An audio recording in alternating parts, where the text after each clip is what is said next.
Welcome back to the Dota Radio Morning Show, presented by Dota Radio, your internet radio dedicated to Dota 2. Thank you for joining us here in the new year. It is January 3rd, 2014, and oh boy, do we have a fun one today. I am Zyori, your show host. We've got Hippie with us today, and running a little bit short on the guest action. No guest today, once again. And Monolith, unfortunately, not with us. I don't know what we're going to do without Charlie today, Hippie. Sad times were had, but we're going to have some fun nonetheless.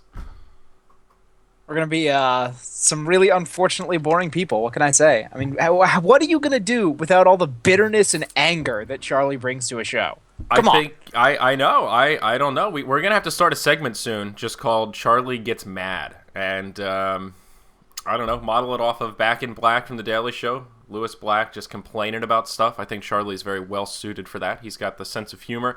The lame jokes will continue on today, though. Chris and I have a lot of fun things to talk about. I'm very excited. It is cold here on the East Coast, though. I am shivering in my skivvies. We got, how much snow did you get, Chris? There's at least I see a good 8 inches out there, maybe 12. I don't know. I didn't go out with a ruler, but yeah, we got like 6 to 8 inches here. Yeah, it's pretty hardcore. It's pretty hardcore, man. Everything is shut down. Most places of business are closed, and it's even worse north of us. So hopefully you're all safe and not trying to travel. I feel for anyone that is in an airport right now, goddamn, got bad luck. That is terrible, terrible. LAX is completely shut down for the most part, and I know like every JFK and LaGuardia are like totally grounded. Philly as well. It's bad news bears, man. I'm glad I'm not traveling right now. So, today we have kind of 4 big talking points, four big topics of discussion we want to cover, and then that's it. We may wrap up today with a little bit of Q&A, but we'll see how it goes. Of course, we are going to have to cast Star Ladder. There are 3 days left of the Star Ladder round robin. We talked about it on Monday in pretty good detail.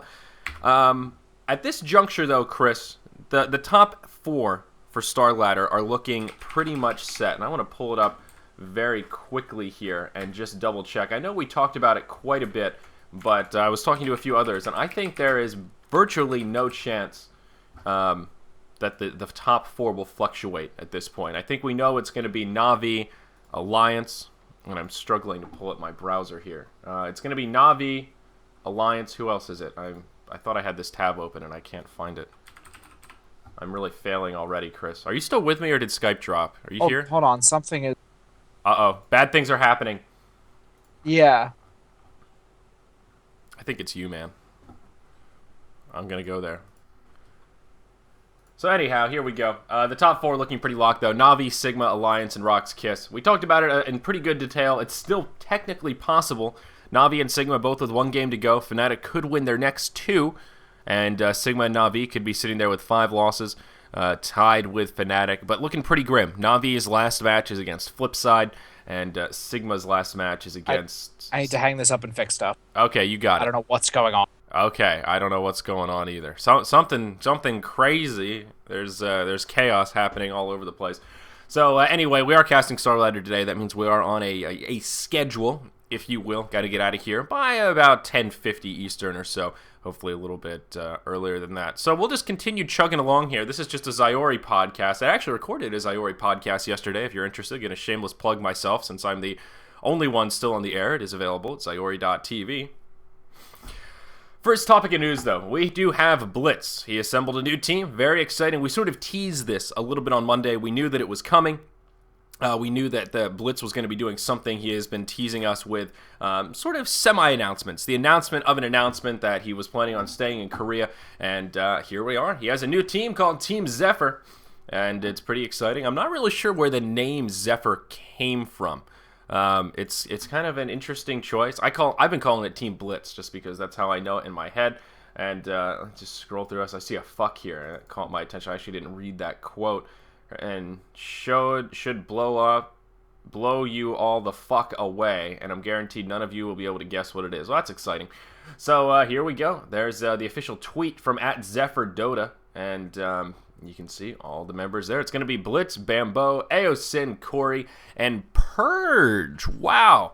What an interesting mix of players. And I think Blitz was pretty spot on in his assessment that we wouldn't be able to easily guess who would be on the team, but it's pretty exciting. And Purge said Zephyr equal West wins. Ah, okay. Look at you guys in chat. West wins. All right. I'm with it. I like it. I like Team Blitz personally, but I'm really excited to see Purge. The others are all good players. Corey, Bambo, all solid. It should be a solid roster. I think they're going to have a good shot at it. But Purge in particular, I'm interested to see his performance because he's a very skilled player. He's obviously very knowledgeable, but what he's been doing is much more different than a true competitive environment. He's been doing YouTube stuff and making how-to videos, doing Zayori breakdown-esque things on his YouTube channel. Pretty exciting. Corey is a name that I recognize, and I'm trying to think back. He was playing with a lot of Han people, and he may be an ex-Han player. I don't know if that's for sure, but I recognize the name. I've definitely casted him. He's been kind of a consistent stand-in, and I was hoping to get the hippie analysis here, but everyone's leaving me hanging. I'm going to try to call him again. Someone says in chat, Corey was captain of some team in North America. Okay. Yeah, Chris is having some serious issues here. So, welcome to the Zayori Morning Show. It's a pleasure to be here. The sad thing is I don't really have too much else craziness to say about it because not much has happened. Just an announcement of the team. They are in Korea. Purge posted a video showing the house. Look at that cute picture. Blitz is my waifu. Purge is my husbando. That's so sweet. That is so nice. That really is cute. We're gonna have problems if you got me drive-by malware with that daily dot link. I'm just saying. I don't know. Are you better? Maybe, but the last thing I had to kill my system because a bunch of random fucking audio shit started hitting me. So I think you broke my computer. Are you getting attacked? Did you get backdoored? I'm getting horribly attacked. Backdoored. The hacksaws. They found my system. Uh-oh. Well, I was just talking about this new team, Team Blitz, and I'm curious about your thoughts as to how they're going to perform. I think they'll be reasonably strong. I do think it won't be quite as it may not be quite as one-sided as it might have been when Blitz was going. Okay, so imagine if Demon hadn't been there, how one-sided it might have been in Korea in last season of the Nexon League. Mm-hmm. So I think it may not be quite that one-sided because of the fact that the Koreans will have had more time to practice, more time to get themselves up to speed. But at the same time, you have some reasonably strong Western players. Obviously, none of these guys are like top-tier, god-tier, Dendi, Arteezy, etc. But they're pretty strong, so I think they have a really good chance to get things done. And as I was mentioning before the show, I think Korea is a really great place to be if you are that kind of amateur, semi-pro, transitioning level of team. Because that's about the level of competition you're going to get, as opposed to if you're trying to play in big Western tournaments, you're going to get repeatedly crushed out by these really big teams with really big players who've been around for ages. Mm-hmm. It's true. You need a tournament environment to get some experience. It's a very interesting environment where there's like a lot of money, but the competition hasn't quite caught up to the rest of the space in competitive Dota. So you're definitely right. It's an interesting place to be for a team like this. I was commenting that I'm really excited to see Purge because Purge is a guy that's obviously very knowledgeable about Dota. He's a great player, but does he have a lot of truly competitive experience? Has he ever been on a top-tier team before? I think Purge. Yeah, Purge is a strong. Oh God, I'm gonna say it. Purge is a strong pub player. Oh! Purge does not have competitive experience to my knowledge, and from not what mine either. I have gleaned of his play, he's perfectly strong in pubs. He might struggle a little bit in competitive, but we'll see. Maybe he'll prove me wrong. Maybe he'll come on the show, be like, "Suck it, hippie. I'm way better than you're ever gonna be," and then I'll have to eat my words. I'd be okay with it. I met Purge at MLG Columbus, and he had no idea who I was, and that stung a little bit, but not really. I don't know why he would know who I am. He's in the YouTube universe, he's in a different world. He does Twitch too, but it's just a different mindset, I guess. And then I told him I did that unfortunate thing on stream, and he was like, "Oh, you're that guy," and I was like, "God damn it, Purge, we're really not off to a good start here. We're really not, buddy." But I guess I made friends with him. Very excited though. Should be Yeah, interesting. you Huh? I gotta go. You got me screwed. I'll be back when I've fixed all of this. Is your computer really under attack? What is happening? Oh my god, he hung up. Oh my god. Let's take a breather here. Let's take an intermission for a moment, and I'm gonna put my head in my hands. I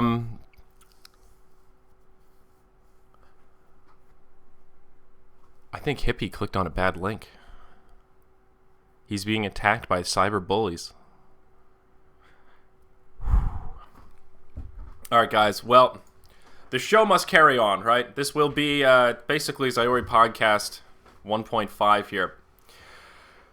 So, anyway, not much else to say about Team Zephyr. Will be very interesting to see how they perform. Of course, NSL Season 3 is going to be where they're going to try and make their splash. I hope it goes well for them. It's a little bit risky heading over to Korea, but should be exciting. Fingers crossed, hope they do well. I hope it goes well for Blitz in particular, because it's just unfortunate how that whole the whole thing unfolded for him with this other team, where he went with a lot of high hopes and it basically ended kind of poorly.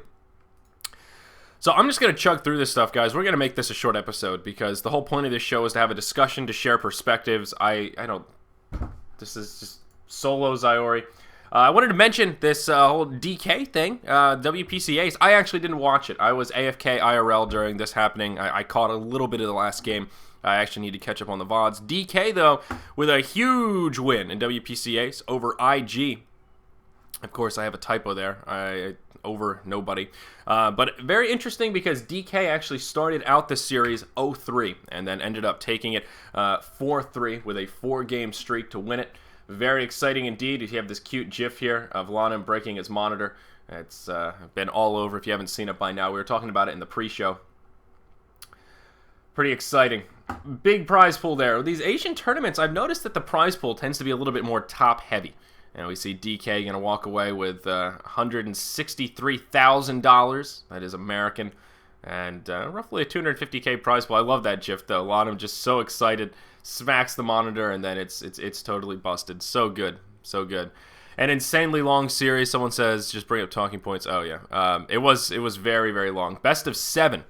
And that was one of the problems with it. I saw some people, I think the Reddit thread had some really gushy title, just like, the first best of 7 in history. It's like, it's not the first best of 7 ever, but there's a reason most tournaments don't do best of 7s for the finals. Because if you have something like this where it goes to the 7th game, that shit takes all day. I mean, it just takes forever. It's so long, so I'm not surprised it took hours upon hours. And you have to take breaks too. There's no way you can do that straight through. You have to give the players time to rest. You can't play 8 hours of straight Dota. The 2.5-hour lunch break, I saw that on the rebroadcast. Actually, I saw the rebroadcast was on, and I went to tune in, and it was during the break, and I was like, really? There's like a 2-hour break? I'm not sitting through this. Sorry, guys. And I gave up. But pretty interesting. I think it's worth watching the VODs. I think the final match is particularly interesting. That was what I saw. Yeah, the last 4 matches probably the best. But worth mentioning. Big win there for WPC Ace going the way of DK, a team that we do enjoy. And other news, we didn't mention this last week, and we probably, or why did I say last week? On Monday, and I'm not sure if this was out then. This feels like old news, but I wanted to make mention of it. Virtus Pro says goodbye to Light of Heaven. And we see it here. Right now, their roster consists of only 4. They had a very lackluster performance here in Starladder Season 8. We see right now their lineup is Arzart, God, Illidan, and JOTM. He's still technically a stand-in, but will be probably joining the team. And Light of Heaven goes bye-bye. Not sure where Light of Heaven is going to end up. In the pre-show, Hippie and I were commenting on Light of Heaven's lack of prowess as of late. In the recent Star Ladders, his play has been questionable. It hasn't really... It's sort of a weird... He's a player that still has a lot of skills, and he still makes big plays on occasion, but not as much as you would expect. A very different player, different mindset, as I was commenting. It seems he gives in to tilt pretty frequently. Like once his team starts to fall behind, it plays with him a little bit, and it gets even worse. And I don't know. Poor Light of Heaven. I'm not sure where he's going to end up. Hopefully somewhere, but we'll see. I don't know why I just did that, but We'll see. Best of luck to him. Not too much else to say right there. So here we go. LGD still playing in the D2L finals. And the first thread we want to show here, this was the Reddit thread that kind of broke the news. We see Colin, the guy that runs D2L, made this huge post about LGD and what was going on here. I'm not going to read the whole thing, but I did read it. I'm not going to read it aloud to you here.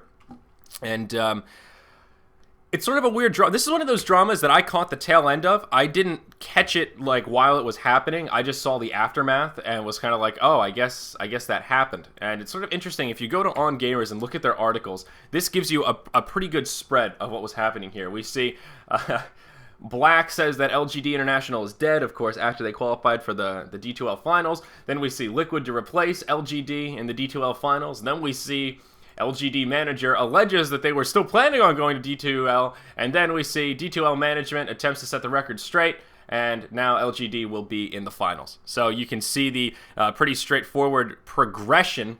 The drama corner. This is a topic for the drama corner. You can see the progression of this weird drama. And if you read the Reddit thread here, I'll go ahead and post it. I think it might be on the front page still. It pretty much sums it up. Apparently, the basis of it, there was some internal communication issues with LGD where some of the individuals that D2L were interfacing with were not communicating with other individuals of the organization, and that's why, D2L thought that LGD was backing out. Their fifth player didn't want to come, and then D2L grabbed Liquid, and not everyone in the LGD circle had communicated about it, so there were people that felt blindsided. Why'd you grab Liquid? Then once everybody started talking and communicating, they picked up their cell phones, everything's worked out. So, end of the story is nothing's going to happen. LGD is still going to be at the D2L finals alongside Vici and the other two teams that are supposed to be there that I don't remember off the top of my head. D2L, finals.d2l.gg. LGD, Fnatic, Alliance, and Vici. So still going to be one hell of a top four. Going to be very exciting. Looking forward to it. And if you go to their website, actually, why don't I just show it here? Because it's a nice website. And there we are. The D2L Finals. And look at this. It's totally free. 4 teams, $50,000, one champion. It's totally free to attend in Vegas. Get easy rares. Tell them that you're coming. Pretty exciting. I do like this spiffy website. So if you're near Vegas, check it out. Looks like a pretty easy schedule to follow. When is D2L, actually? I like how they have the schedule here. January 7th. Wow, that's really coming up soon. That's going to be while I'm in Vermont. All right, so I could watch D2L while I'm going to have to make that. Again, I hate when big tournaments happen when I'm doing things. I'm going to have to make that executive decision. Do I go skiing today? Or do I watch the D2L finals? Kind of a toss-up. I don't know which I want to do. I don't know. Sacré bleu. I just don't know. So, you know what the sad thing is? That kind of sums up our talking points today. We had one more, then we were going to do Q&A, and I actually didn't even finish the last slide because I got distracted talking to Chris. Maybe I can do it real fast here. The last thing that I want to talk about, though, is this guy Simon, and I don't know how to pronounce his last name.